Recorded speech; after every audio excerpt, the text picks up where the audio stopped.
बघा, जर दोघे एकत्र आले तर आम्हाला आनंदच आहे. कोणीही आपल्यातले मतभेद विसरून एकत्रित येत असतील तर याच्यामध्ये काही वाईट वाटण्याचं कारण नाही. फक्त मला असं वाटतं की जो आमचे माध्यम आहेत ते जरा जास्त त्याच्यावर विचार करतात. जास्त मला असं वाटतं की ज्याला to read between the lines म्हणतो ते तुम्ही अधिक करताय.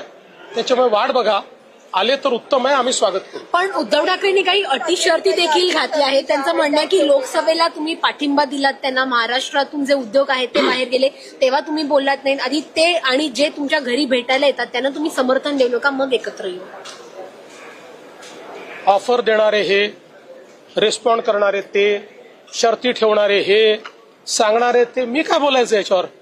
त्यांना विचारा, मला काय विचारताय त्याच्यावर? हिंदी में जानना चाहेंगे